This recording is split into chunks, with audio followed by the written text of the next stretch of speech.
Yeah, Excellency, Deng Ong Nya, ladies and gentlemen. Again, this is the most difficult section to handle. We are in the late afternoon and we are before dinner. So, and also because due to the hot topic that just now we discussed when the Deputy Prime Minister and Minister are there, so we have some overrun of time. So, doesn't matter.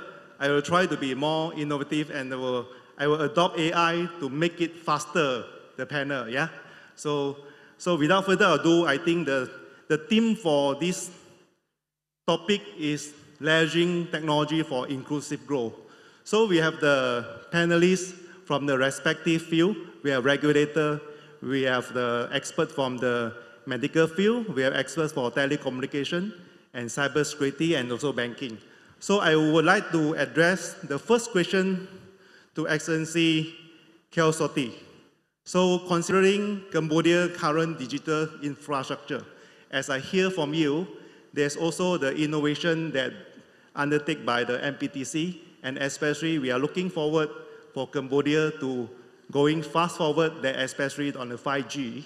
So a lot of people are asking 5G, when the 5G can roll out. So I think that will going to be help Cambodia to move faster.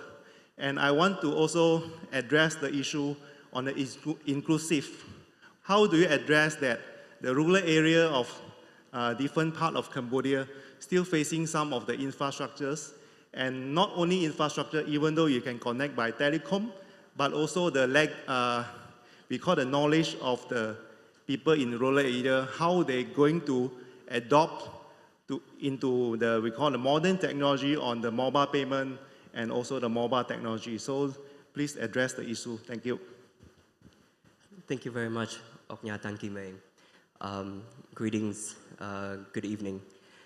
I will speak with regard to what the Ministry of Posts and Telecom is focused on and what we have done with respect to your questions. So on the topic of 5G, 5G is always, since I joined the ministry 3-4 years ago, it is always on the forefront of our mind. But we haven't launched it yet. The main reason is because infrastructure isn't ready. It is easy to launch 5G and then have the words 5G on your phone. But what we like to, the term that we like to use in the ministry is true 5G. We want our people, the citizens, to be able to truly unlock the potential of 5G and use 5G at its potential speed. And so in order for that to happen, infrastructure must be there. Proper infrastructure, even the 4G infrastructure. You can imagine 5G is kind of a top-up on top of the existing 4G infrastructure. And we believe that 4G infrastructure is not quite there yet. And so for the past 3-4 years, that is what we have been focusing on. And so with respect to digital infrastructure, which is the foundation for digital transformation in all sectors, what the ministry has done is, with respect to internet connectivity, we have fiber optic cables coming in from Thailand, from Vietnam, from many other Southeast Asian countries. We also have another cable coming in from Hong Kong through Sihanoukville. So we are strengthening our fiber optic infrastructure, submarine cables, even more. We are constructing, working with telecom operators to construct more antennas. Currently, there's around 10,000 around the country, but that is not enough. So there has to be more antennas and more base stations. And this is actually more challenging than you would imagine. For example, in order to construct more antennas in the city, you would need permission, you would need land.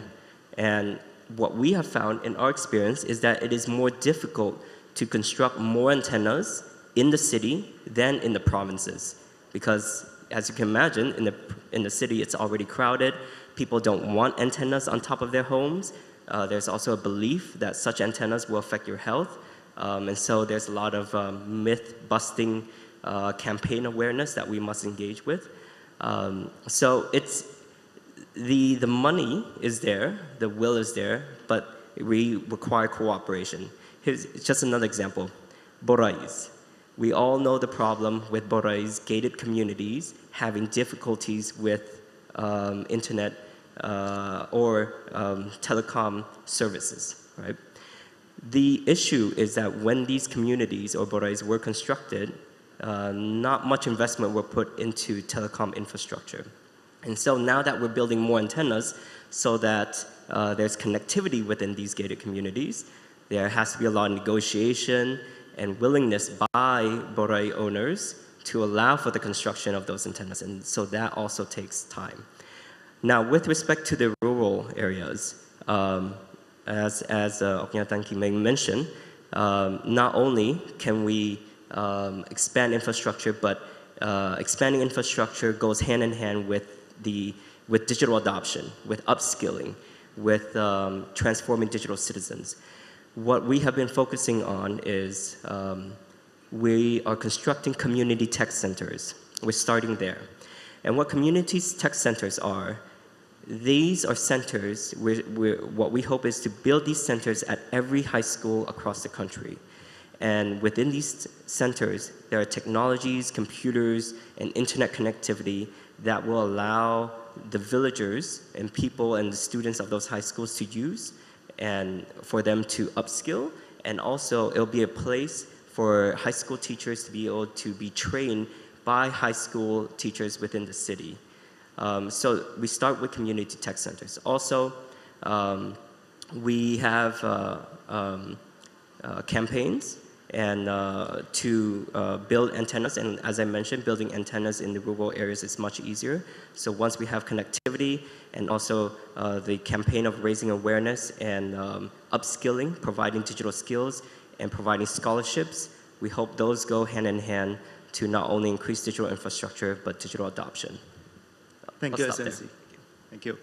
So I understand, Mr. Kosap, you have a flight to catch. So I have to skip and then go straight forward to ask you a question. So being a Secretary General of Thai Banker Association, and in light of the advancement in fintech, we're talking about fintech, blockchain, a lot of we call it technology and all these things that may be a strange word to a different group of the people. Of course, those are especially we call applicable on the people in the rural area. And also, of course, we call the knowledge of the people. Of course, I know that everyone have mobile phone, internet connectivity, and even some part of every part of the, we call the provinces in country access to that. But most of them, they are limited to, we call browsing the Facebook and also TikTok and all these things, rather than focusing on how you leverage on, we call the fintech, how to make online payment on, we call across all levels of society.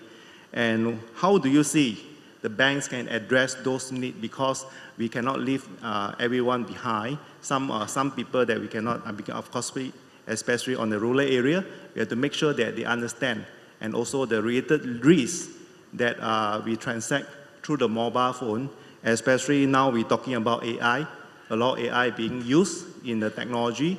And how do you see, and especially some of the digital currency and blockchain technology that maybe sounds strange to some of the people that may not be understand. So how do you address that issue? Yeah. Thank you very much. I think what you're asking me, there are several questions in that. Yes. But let me start with what I'm doing.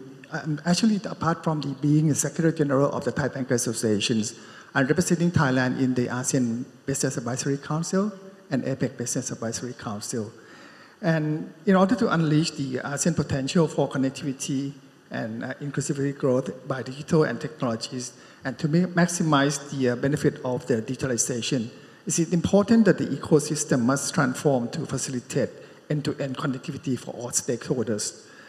The business sector and the government sector, not only within the country, but across the region, must work together with a long-term common goal and clear directions. For Thailand, the banking sector has been proactive.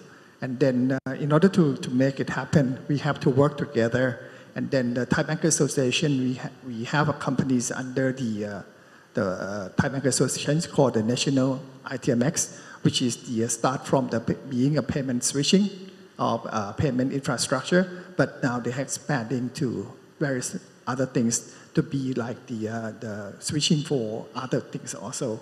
platform for those.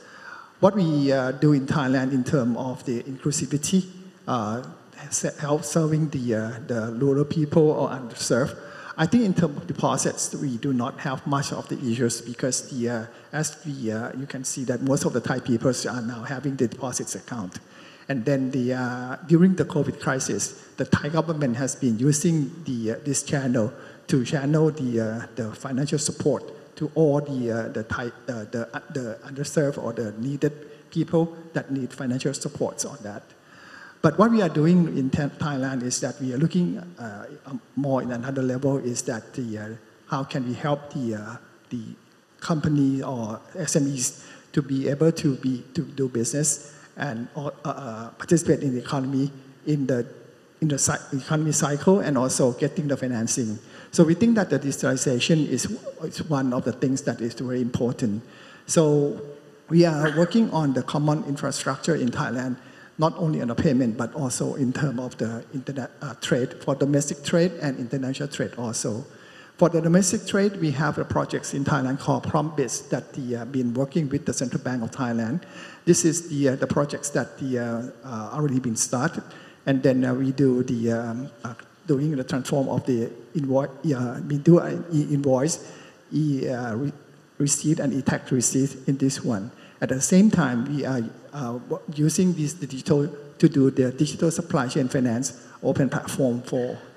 This will help the SMEs in the supply chain to get the financing easier.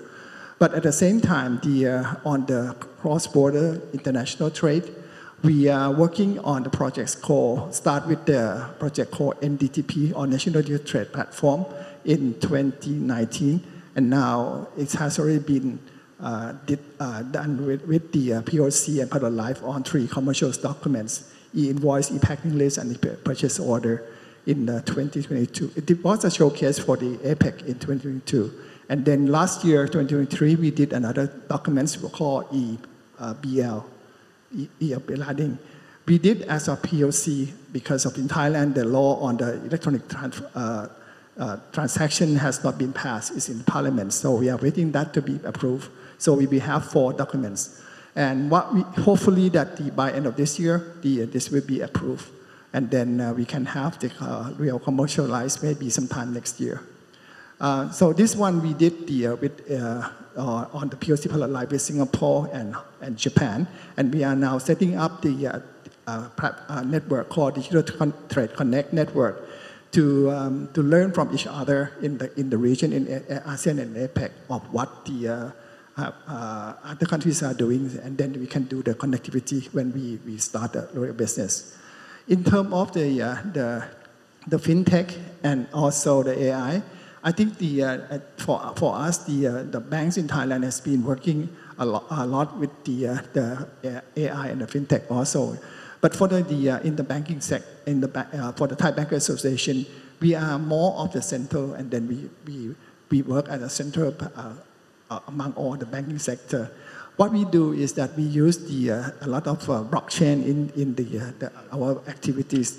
There are several blockchains that we do in Thailand at this moment. One of this that is important is that we, on the digital trade that I mentioned, this is under the blockchain technologies. And then we're doing the digital ID. This is also the blockchain technologies. And also on the supply chain finance that I mentioned to you earlier, this is also the blockchain technologies. And we do an AI because in Thailand, as you mentioned, that the scam or the fraud in ASEAN is is growing quite fast because of the adoption of the digital. But on this one, I think in order to follow the money and it's not easy. But how we need to see how we can identify the potential of the bad guy before it really happens and enter into the banking system. So we are trying to work on that right now. And then hopefully that this can be shared with experience among ASEAN countries also. And then the other things that we are doing is that on the people, I think that it is important that when we are moving toward the digital economy, it is important that the people or the populations must have not only the the digital literacy, but also the financial literacy at the same time. So we are having program on doing the literacy for Thai people, both by the Thai Bankers Associations and by the Members Bank. And one thing is that important for ASEAN right now is that the ASEAN Secretariat has already have the projects called DEFA, Digital Economy Framework Agreement. And the digital trade and digital payment are the two core elements in the 9 core elements of the DEFA. So I think this is the directions that the ASEAN is moving. And then actually the Cambodia, from what I'm listening to all the speakers, you are moving to this direction. I think it is a good thing for the country, and hopefully that this will increase the intra-regional activities and also helping the SMEs and underserved to be better off. Thank you. Thank you, Mr. Kossap. And sorry I asked you, Sorry I asked you a lot of questions at one time because I know time is concern for you. Of course, we like you to stay with us, but we know that you have the flight to catch at. You have to leave by 5. So I just want to let you know that Phnom Penh is a busy city now. So in order for you to go back home on time, so please thank you very much for your input. And also we shall wait to see what will be happening in the next panel discussion. Then I will report to you what is the we call the conclusion of the panel. Thank you. Thank you.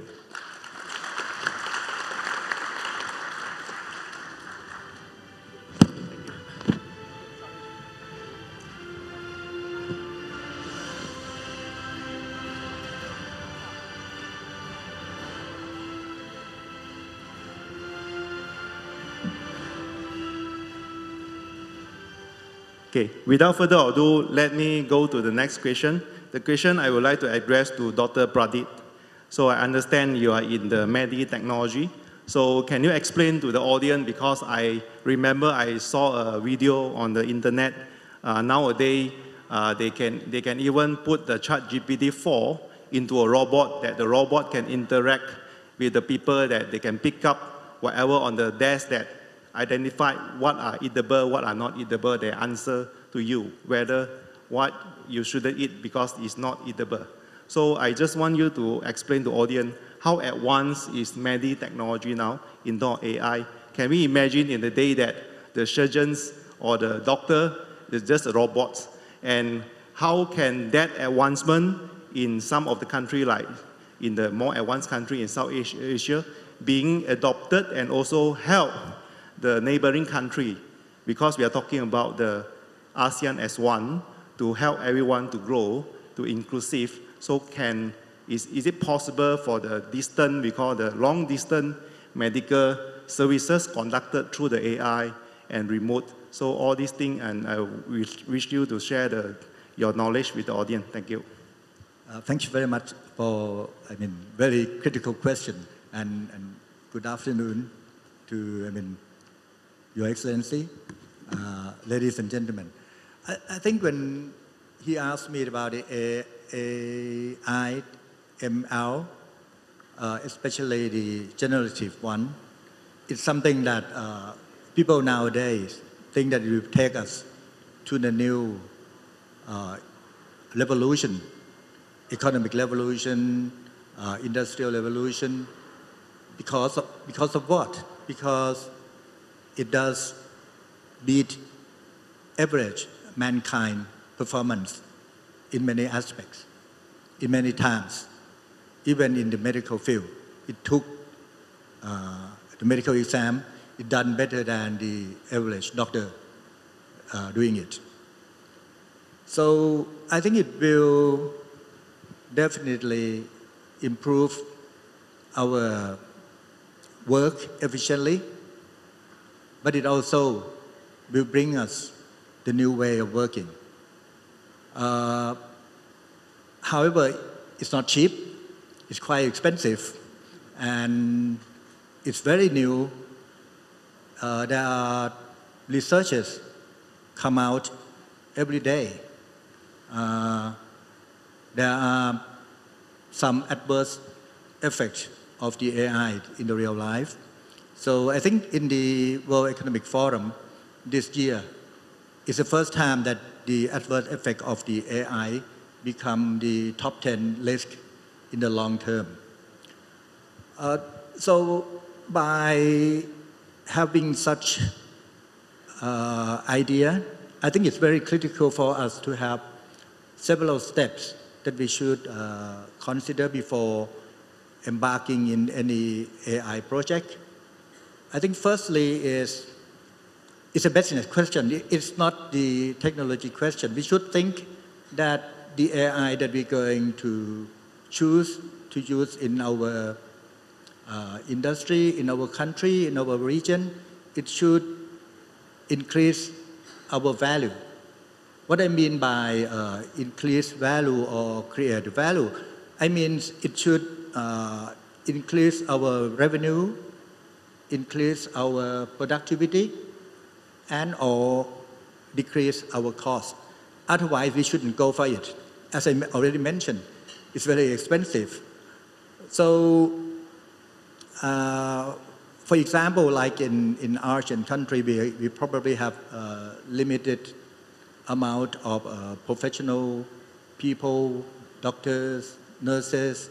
So if we're going to embark on any AI such as AI-guided telemedicine, it may solve that kind of issue, improve our efficiency, or we're thinking about AI-powered interpretation of the diagnostic test, that kind of thing.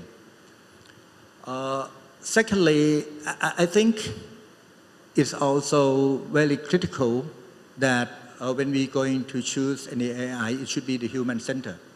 It shouldn't be technology center. I mean,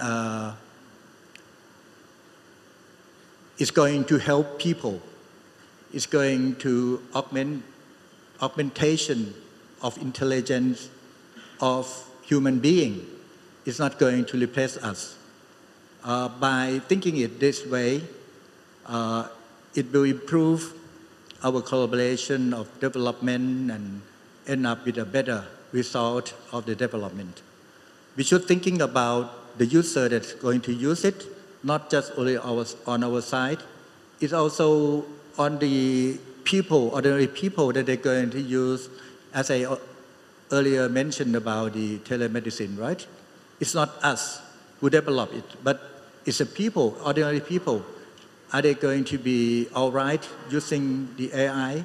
Are they happy with the recommendation by the AI? How can we make them happy so that they accept what being recommended to them by the bots, not by the human being? If we think about this and we incorporate those who expert in changing the behavior, changing in the way of thinking of people, then that development of the AI will become more acceptable. Thirdly, I think it's about the people readiness, data readiness. People should be good enough in taking the digital equipment. They should have digital literacy, whatever we're going to say. They must accept that there will be a new way of working. If you could keep doing it the same way, then it will be very difficult for the new technology to improve whatever best AI we're going to have. We should have our data so that we can train the AI in the way that appropriate to our population. Let's think about using the AI powered diagnostic test, interpretation. If they never learn about the disease that prevalence in our society, then it probably doesn't work well.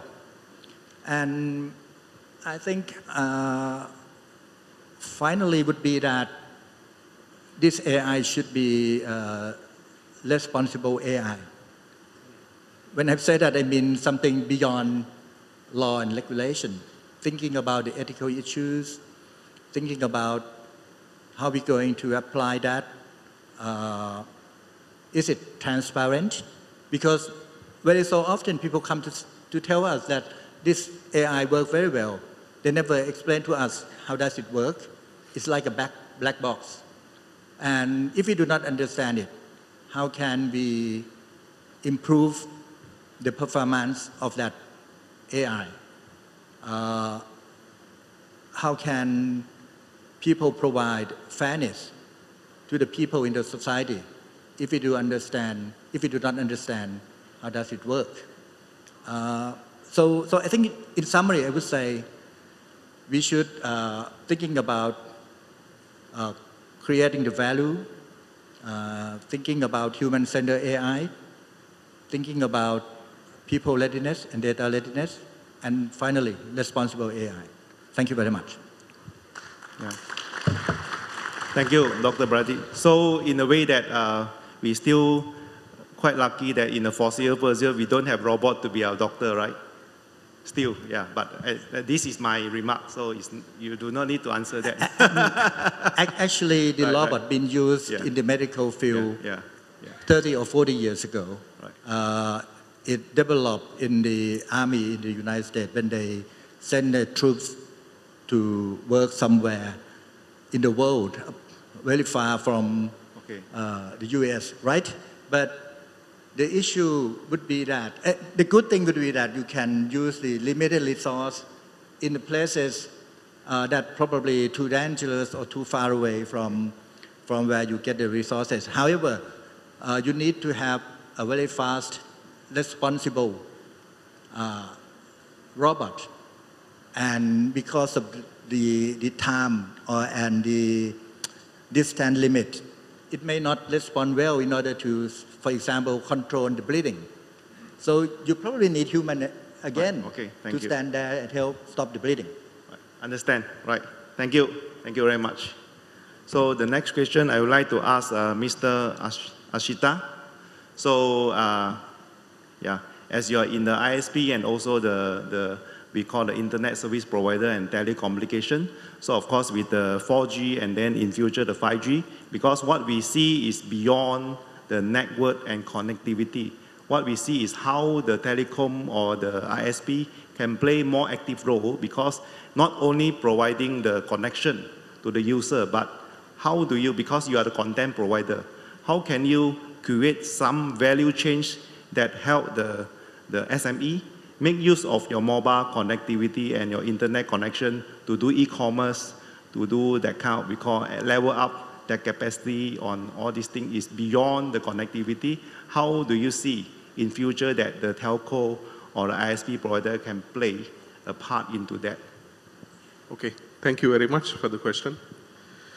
So, as per the vision of the ICT division under Royal Group, this is where we are going towards. There's no more legacy telco where the mobile companies provide telecommunication while ISP companies provide fixed fiber. So that's where the TechCo journey for all of the telecommunication companies had started, and we are proud to say that we started this journey about 2 years back. And every day we are always looking at new ways, new solutions to bring in along with our connectivity to the entire nation, not just only the SME to enterprise, but also even to the household customers. You know, whether it could be 4G mobile SIMs, whether it could be fiber to the home, whether it could be lease lines to your enterprise business, but just not limiting with that, but also going the extra mile to bring in all of the enterprise-related product solutions, you know, security to whatnot. Because we are in an era, I think even in the morning, Excellency, the PM also mentioned that we are in a digital era, a new digital era. We are in an era where we are talking about AI. We've heard a lot about it right now. AI, generative AI, machine learning, IoT, you know, all of these things. And if we as tech companies do not adapt to these changes, we are not going to be able to sustain in the market as well. So that's where we are looking at all of the new opportunities, new ways to empower our customers at the same time. And this helps a country as a whole in terms of inclusive growth. To go beyond borders, go beyond boundaries, as we've seen in Cambodia over the past few years, the technology evolution has rapidly increased. I think coming out with the pandemic and everything, the foundation was laid, and now is the time on where the growth starts with technology. Yeah. As telecommunication companies, generative AI to AI and everything could be the topic today. But tomorrow, in the next few months, it could be history. And for telcos, the next big thing that we are talking about is autonomous networks. We are empowering our end customers to do everything on their own. You know, we call it 0x. If you expand it, it's zero wait, zero touch, zero trouble for everybody. So every customer, every business, household, they can just have everything on their fingertips.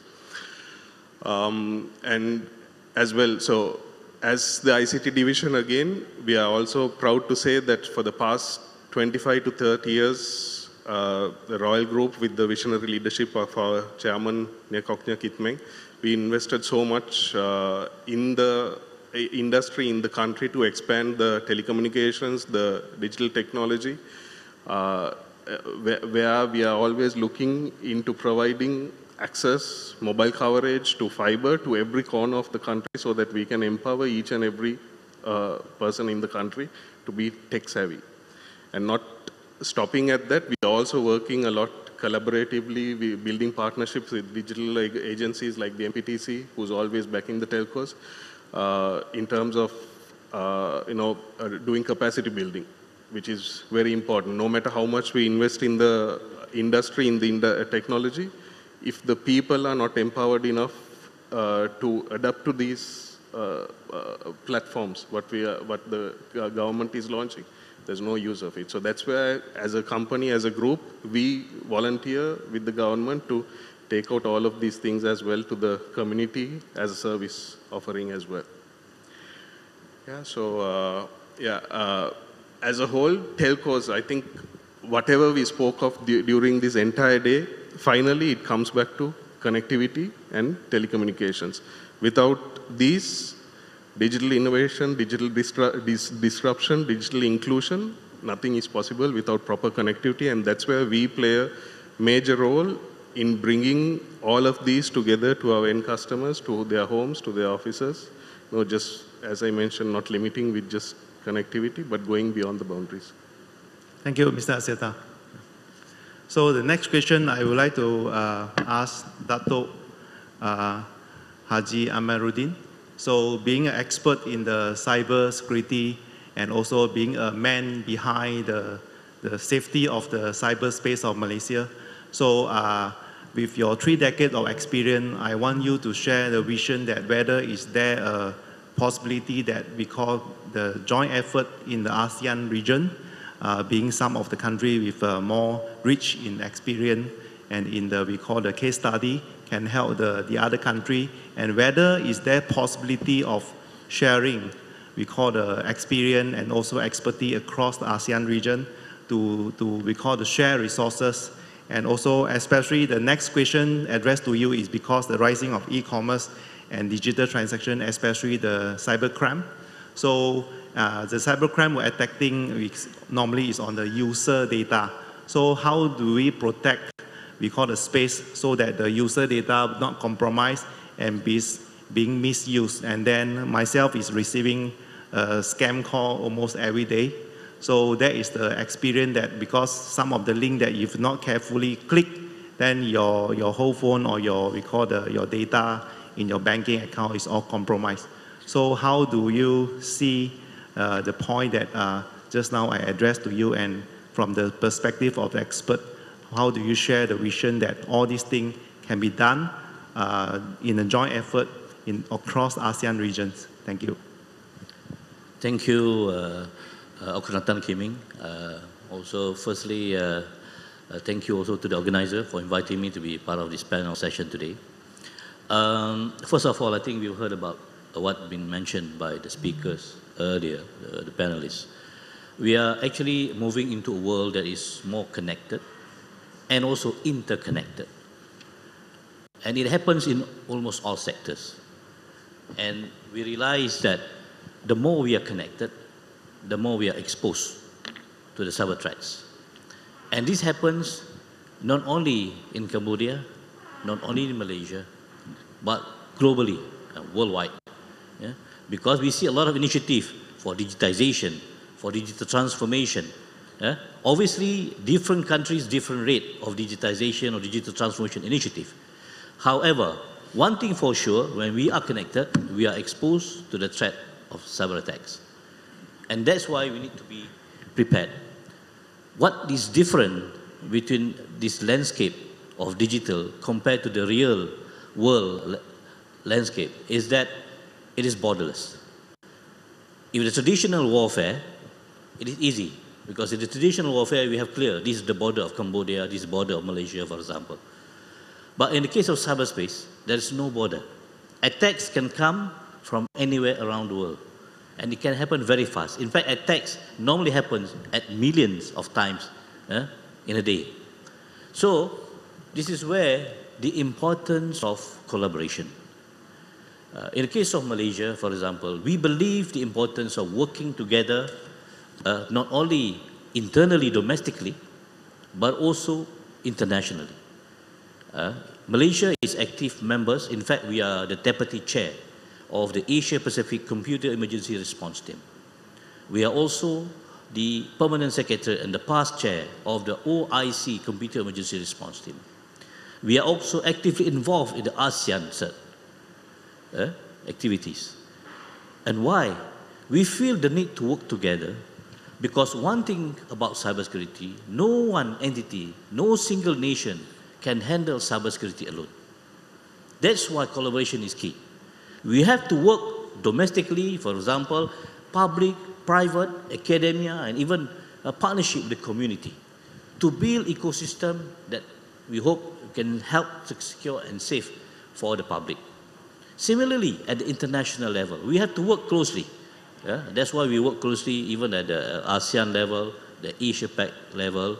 And in fact, cybersecurity, Malaysia has been, as an agency under the Ministry of Digital, Malaysia, we have been in existence for 27 years.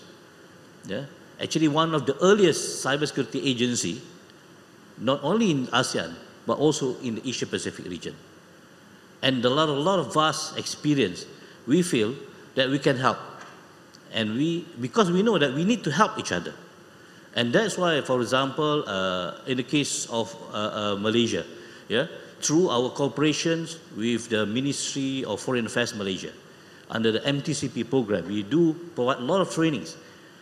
In Cybersecurity Malaysia itself, for example, we have training program we call Global Accredited Cybersecurity Education Scheme, Global ACE. This training program, Professional Certification Award or World Summit of Information Society Prize 2020 in Switzerland. And we have already trained almost 30 countries in various domains. Because one thing also that we need to understand, cybersecurity is an area that shouldn't be just seen as a technology matter.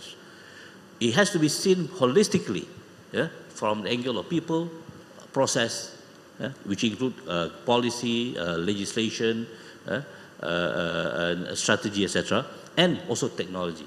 And that's why, in the case of Malaysia, we work closely with many countries, including in the ASEAN, through our, for example, this MTCP program, and we have a very good relation. In fact, I have been visiting Excellency from the Ministry of the Excellency Kyo Soti, and also the Minister Chia Van Dijk, in fact, to show the collaboration that how we can work together with Cambodia. We feel that it is important for us to, we call it, Malaysia has a smart Thai neighbor, helping the neighbors. And in the case of our 27 years of experience, a lot of areas, because we have built, for example, in Cybersecurity Malaysia, we have more than 24 internationally accredited labs. In fact, just yesterday, we got accredited for the fourth time re-accreditation by the NC and National Accreditation Board for our digital forensic lab. Yeah? The first digital forensic lab been accredited by ANSI and also XCLAB in the APAC. So this is area that we can help and work in the context of cyber investigation, scam matters, because we are also recognized by law in Malaysia as the expert witness in court under Criminal Procedure Code 399 in Malaysia. Okay, going back to the issue of you highlight about e-commerce, sometimes the privacy and security issues that have involving user experience. I always like to use an example. Despite the user experience is important, security and privacy shouldn't be compromised. Why? To give an example, if you have a car and cybersecurity is the brake, it is the brake that is in the car that helps you to drive faster and far. Without the brake, I don't think anyone, even if I give you a Ferrari to drive, especially in a hilly area, I don't think no one wants to dare to drive a Ferrari without no brake. So we have to change the mindset. Not saying that user experience or the brake, for example, hinders the growth. But what we have to change mind is that we need the brake. We need cybersecurity so that we can drive digital economy. We can drive our digital initiative further and faster. And this is why we have to not compromise, but at the same time not too strict, so that there is a balance, and this balance has to be evaluated from time to time. But it is important for us to understand, to look at it from various angles, as mentioned, holistic, people, process, and technology. Thank you. Thank you, Dato'. Yeah. So I would like to address the question to the other panelist, Dr. Siu. So being a Maybank Group Chief Strategy Officer, so I believe you have been traveling in the region where the Maybank's branches are. So I just want you to address, because nowadays, because the mobile banking already make the people very convenient in their daily banking. But again, that will make the user being distant from the traditional banking, whereby you can go to the bank, ask for the help. And nowadays, if you're stuck with the mobile apps, you're just stuck. And then when you call to call center will never answer you. So that is the things that the user experience, because I come from the era whereby we can get the teller to help us to resolve the issue, but nowadays it's become very robots. And then that will also create a lot of problem for the user, because especially they are being prompt to cybercrime. You receive I've been receiving a lot of, we don't notice, don't click this link, update your password and all these things. So how do you address this issue as a banker, especially on we call the area that we call the different level of people that they may not be well educated in the knowledge of how to handling scam, whereby they also couldn't really go seek the help of the normal human interaction. So this is the one that I witnessed, the old people stuck at the bank, just couldn't do anything just because they insist that they need to receive an OTP. And he or her just doesn't know how to receive that OTP.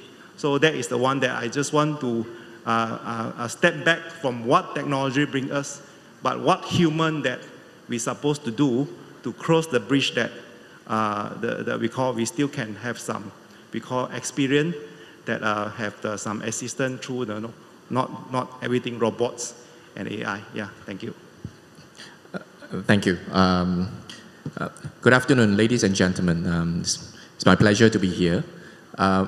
Just to answer the moderator's questions, actually, in Maybank we have 21 branches.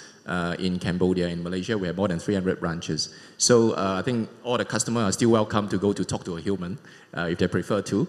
And then they can also call a call center, and they're all welcome to do so. So we are not a robotic bank. We are a bank. Maybe let me answer that more broadly, right? Since we are talking about technology and inclusivity. Before I deep dive into specific examples, maybe I can share with you our purpose statement as a Maybank Group. So there are a few keywords I will deep dive into a little bit more, but let me share with you what is the purpose statement, why we are here what is Maybank for, right? Why do we wake up every day to go to work?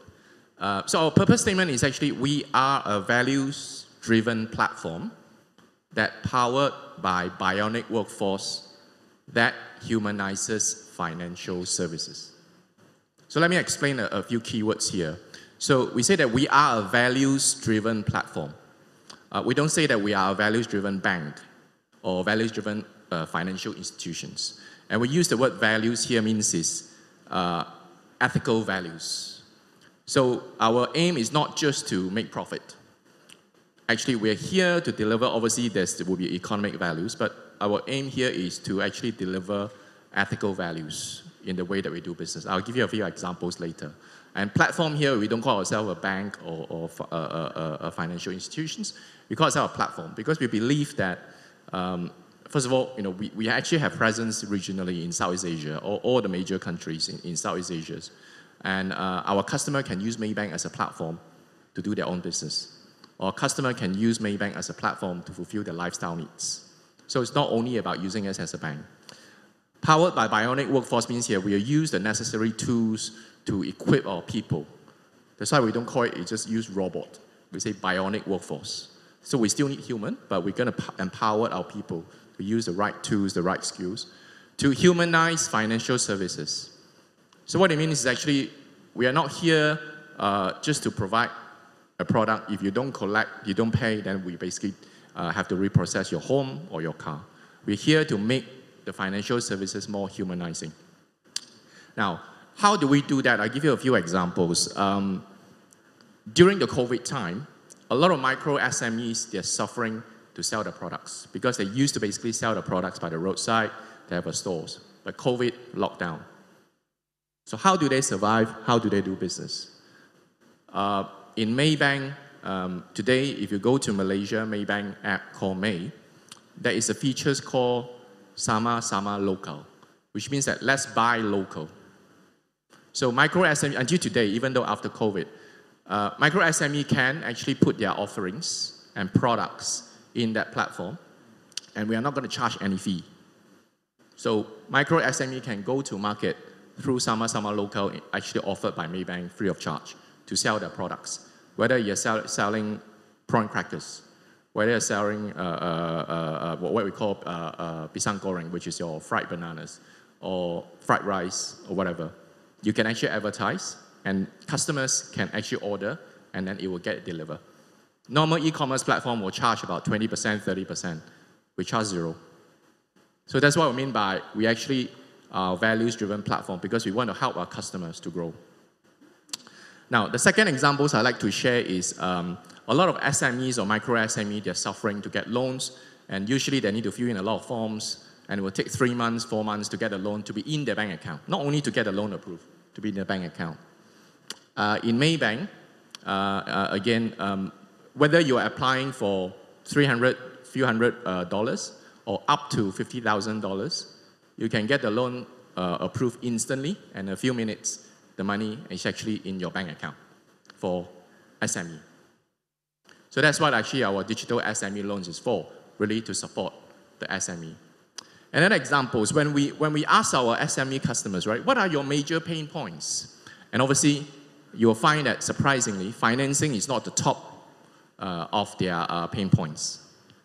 So we actually understand that go-to-market is one, so we have the e-commerce platform to basically be more inclusive. We also found out that actually a lot of SME, because they don't have a lot of resources, they need to spend a lot of time to do the operations of the business. For example, doing bookkeeping, understanding how the inventory have to be managed, understanding if they want to recruit people, part-timer, gig worker, how are they going to do that in payroll, right, getting the customers? Because they spend probably 80–90% of the time actually managing the operations rather than growing the business because they are small, they don't have a lot of people and resources. So in Maybank, we're actually offering what we so-called the Beyond Banking. So we actually all have to go to market, we have payment. We are also have launched the accounting services, basically through partners. So SME, if they need, they can actually get bookkeeping services. They can also, we are actually in the process of rolling out more, whether it's a payroll, inventory management, and so on. So the whole idea is to support SME to grow, to be more inclusive, so that nobody is actually left behind. So that's what we do. And how does it actually relate to Cambodia?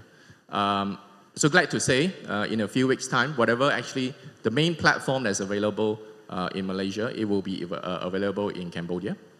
But obviously, it will be starting with the basic services, and then eventually we'll roll out more features and services already available in different parts of Maybank to be in Cambodia, so that the Cambodian customers, whether retail and SME, will be able to enjoy those services that some of those services I mentioned just now. So I hope that should give you a bit of idea how do we actually want to be more inclusive, how we leverage technology to help customers. So it's actually beyond just offering financial services, because financial services is a means to the end.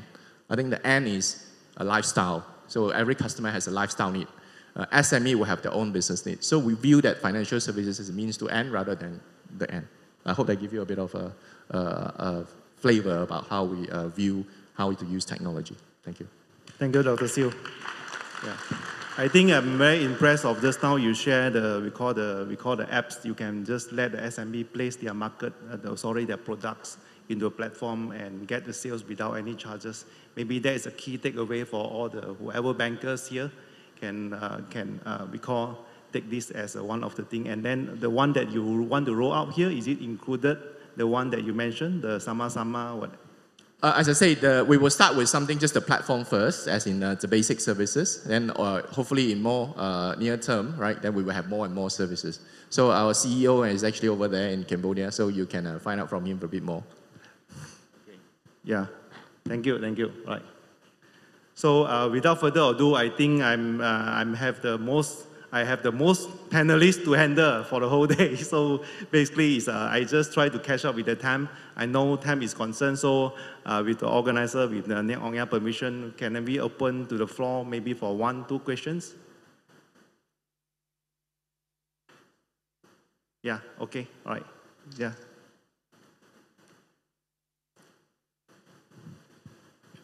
I have a very critical question.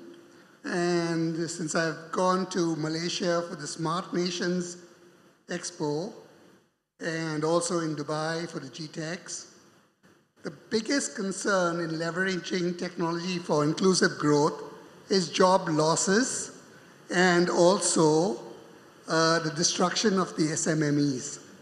Because technology is going to make it all redundant, especially with jobs. So whoever has jobs, especially they estimate about 20% job losses in development countries. We see it happening. We see the SMMEs going bust in small towns in the US, in big towns in the US. And in that context, I don't think it's cybersecurity. I don't see it's all this, all the other things. But the main thing is job losses and the destruction of SMMEs. What is going to be the impact of this technology using AI, using all these platforms?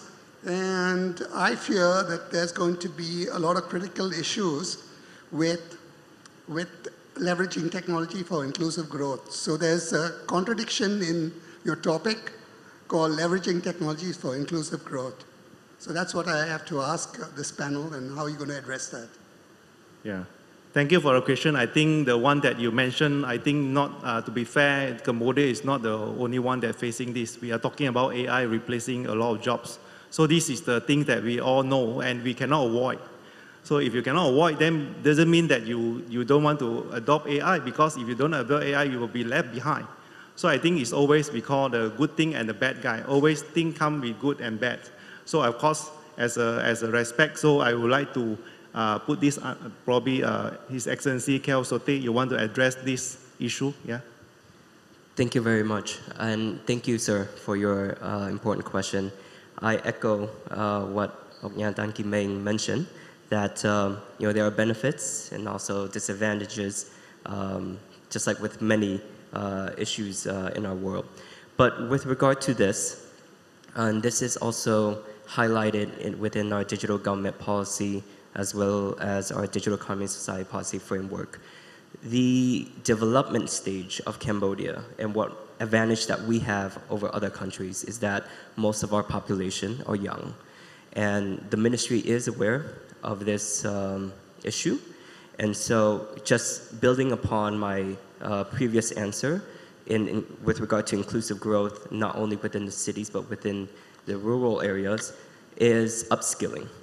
And so we have a young population that's able to adopt technology very quickly, quicker than other countries because of our demographics. And so upskilling is a priority for us. We've issued and allowed many scholarships to rural students, and as well as upskill not only government officials to allow for digital transformation within the government, but scholarships and upskilling courses, digital upskilling courses for digital citizens, for citizens within Cambodia. And so we hope that this won't solve the issue, but at least it will soften the effect. But it is something that is a concern that we have and that we are trying to address. But nevertheless, we have to adopt digitalization. We have to embrace it, or else, as our moderator mentioned, we will fall behind. Thank you, SSC. I just want to add, you look at we call different area, let's say education. If you have we call technology, then someone in the other part, they can transmit their knowledge to the other part, the rural area. So that is inclusive. And then the other example maybe is on the medical. So some of the remote area whereby you don't have the right doctor, then you can go through technology to do we call the remote medical. So always things come good and bad. So it depends on how you look at it. Okay, I need to close the sections. So thank you very much for all the excellency and also the speaker. Thank you very much.